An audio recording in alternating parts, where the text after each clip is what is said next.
안녕하십니까, 정인태입니다. 유력 정치인 특보가 사이비 교주 변호 논란에 휩싸였습니다. 가짜 만병통치약을 판매한 교주다라는 것입니다. 네, 이 부분에 대해서 좀 말씀을 나눠보도록 하겠습니다. 네, 유시스에서 보도를 했는데요. 네, 한 유력 정치인, 이 거대 양당, 유력 이 대표의 특보를 사이비 교주를 변호했다. 과거에 변호한 그러한 경력 때문에 논란이 된 것입니다.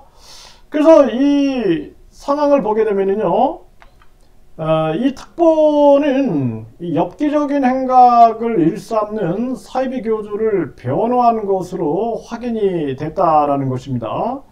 그래서 앞서 성범죄자 변호 논란에 이어 이번 이력이 추가로 드러나면서 후보자 자질 논란이 일 것으로 그렇게 보인다라는 것입니다.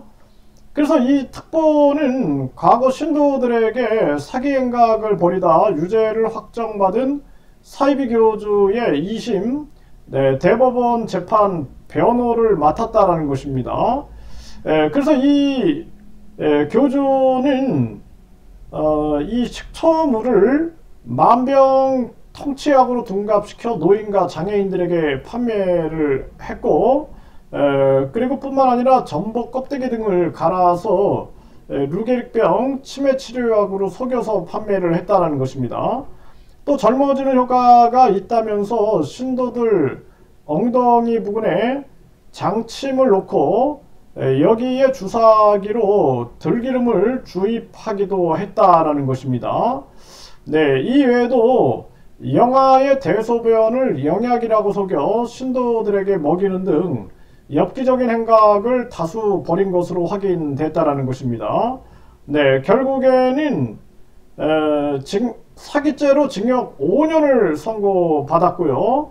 가석방된 상태에서 이 같은 범행을 저질렀다라는 것입니다.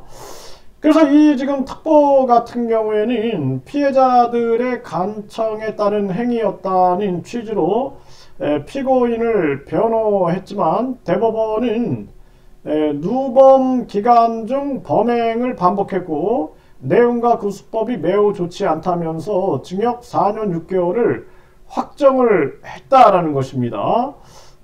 그래서 이 변호사들 같은 경우에도 이거 변호할 때 이 국민들이 보고 있다라는 것을 분명하게 알아야 됩니다. 그래서 본인이 그냥 뭐 변호사로 내가 이렇군 저렇군 뭐 돈만 벌면 되겠다라고 생각을 한다라면은 그러면은 뭐 말릴 수는 없겠죠. 하지만 이런 부분들 유력 어떤 정치인의 특보로서 또 본인이 공익적인 일을 하고자 하는 그러한 목적이 있는 경우에는 이러한 행위가 결국에는 나중에 발목을 잡을 수 있다라는 것을 분명하게 인식을 해야 되고, 그리고 이런 교주들 같은 경우에는 변호라기보다는 반성을 하게 만들어야 됩니다. 반성을 하게. 그래서 여기서도 보면은 피해자들의 뭐 간곡한 요청 때문에 그렇게 했다라고 이렇게 얘기하지만 그것을 가스라이팅이라고 볼 수가 있는 거죠. 가스라이팅. 심리적 지배 상황에서 발생됐다라고 볼 수밖에 없지 않겠습니까? 그래서 결국에는 유죄 판결이 난 거죠.